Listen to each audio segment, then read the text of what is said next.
Yeah. Hi, my name is Vicky, and I'm here today with Bob McBain, CEO from Environmental Waste International. Yeah. And I'm very glad you're here to share with us.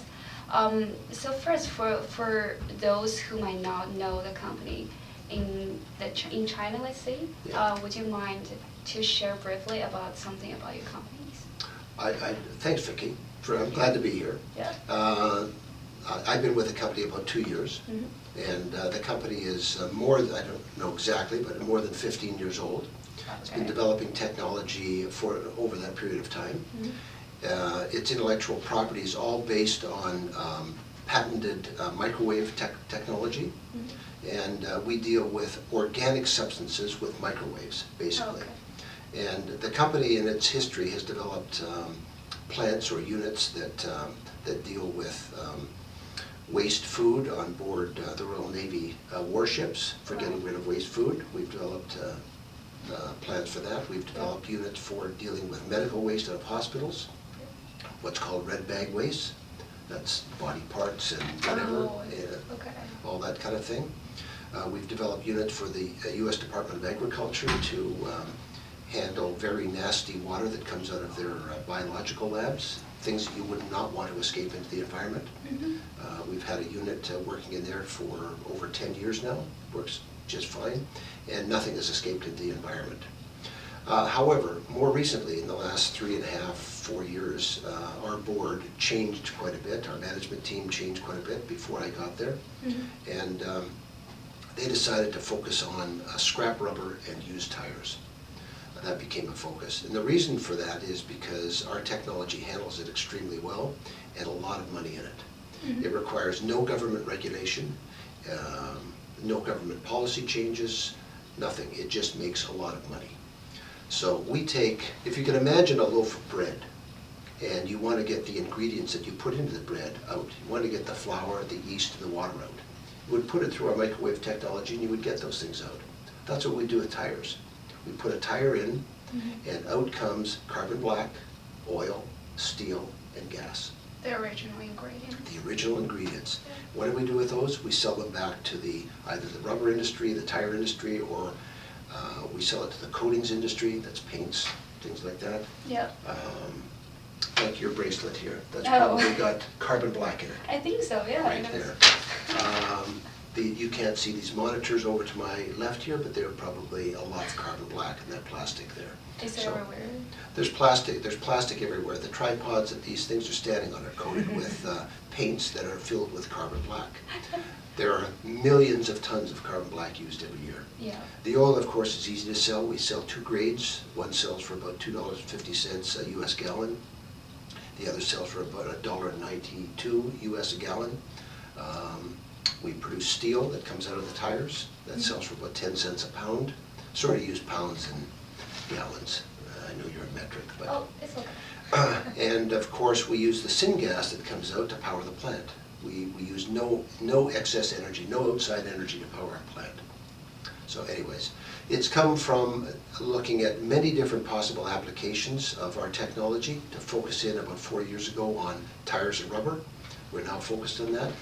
We completed building our first large-scale pilot plant about 14, 15 months ago.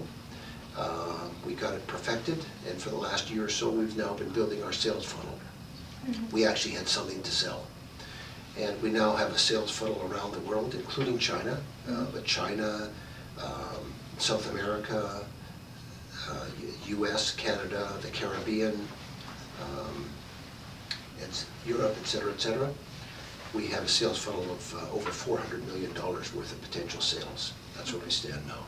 Oh, okay. So talking about the scrap rubber, Yes. it's a brand new concept. Is there any rebels in this field? There's lots of ways to handle scrap rubber and used tires. One, you go to landfill, not a very good option. Right. Two, you can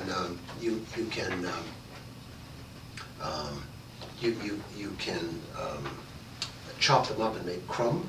It's called crumb in small bits, and then you can recycle that, put it into asphalt, things like that, rubber mats, stuff like that. People do a lot of that now. It's not a very profitable way to deal with scrap rubber. Right. You can burn them. very bad for the environment. You can burn them in cement kilns, very bad. You can burn them in power plants as a replacement for coal, again, very bad for the environment.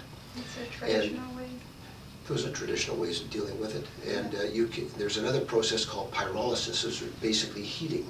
You can heat up scrap rubber and tires to about 900 degrees C under a vacuum or under pressure, and you can get roughly the same ingredients out. Now, a good next question might be, well, how does that differ from what we do? I'm glad you asked that, Vicki. That's a very good question, thank you. Thank you. It differs in many ways. One, we don't have to chop a tire up. We put a whole tire in at once. A pyrolysis process, typically, you would need to chop up a tire into bits and then put those bits in. That's a very energy-intensive process, chopping up a tire, a cold tire. Yeah. They're very tough to chop up. So that's one thing we differ. We also only heat up the tire because it's microwaves. We don't heat up the whole environment around it. So we use less energy. Thirdly, we do low temperature. We do it at 300, 350 degrees C. Pyrolysis is typically about 900 degrees C. So there's a lot of energy that goes into pyrolysis that doesn't go into ours. Excuse me. And because of that, because we use microwaves, it's heated evenly throughout the tire. Pyrolysis, because it's a thermal process, heats the tire differently. The outside of the tire is heated more than the inside of the tire. Therefore, you get different qualities of carbon coming off. So our recovery rates and our quality is a lot better than pyrolysis. So more energy efficient for many ways. We get better return. We get better products. A whole bunch of things. So people that have come to us from all over the world looking at our technology, maybe have left to go look at alternate technologies, they always come back and they say to us, this does look like the best technology in the world and the most cost effective, and it is. Yeah, it came a long way, but you must have been doing a terrific job. We have been doing a terrific job. Yeah, and it says it costs millions to develop this technology. We've spent 52 million Canadian dollars developing it so far. That's a lot of money. Oh wow. And a lot of it's our own. Oh yeah, that's what I heard. That's what us heard, that you guys have been financially committed into this project. So Yes. What made you believe that it has a future value? Well, one, it's the only technology that does this, does take care of tires and scrap rubber effectively. It's the only technology that does it very effectively. Pyrolysis plants have been known to blow up. They're not very efficient. It's a bad solution. Ours is the only solution that deals with it very effectively. We believe, that's the management team, the board, and some of our major investors. We've got some large funds in the U.S. that have invested in us. I believe that within 3 to 5 years, this company will be worth between $500 million and $1 billion US. That's a very good return. Yeah, it is. And we hope to, and I own a lot of shares. I hope to make a lot of money and do something good for the world. That must be a smart choice. Yeah. It is. So you mentioned about the Chinese market. Yes. So are there any potential investors in China as well? We have lots of potential, both investors and let's call them business partners, people that would buy a plant from us and we would help them install it and run it. Okay. So we plan to enter the Chinese market like any other market. We don't plan to enter it alone, we plan to enter it with partners. So we're continually looking for people like that. We have found many and we're in negotiations with quite a few at the moment. Okay. But because it's a Canadian-based company, so are there any challenges have on the road to dealing with the government and the agencies? Well, we haven't found any yet. We've on our own made very good friends with many of the provincial governments, many of the civic governments, and of course the central government, like the NDRC and many other ministries that deal with that deal with this issue. So on our own, we've made a lot of friends over there, and we've been received very well. I can tell you, very well. We're now in negotiations with a number of Chinese organizations. I can't tell you who at the moment, that will be buying plants in the not too distant future. That's good. That's good to hear.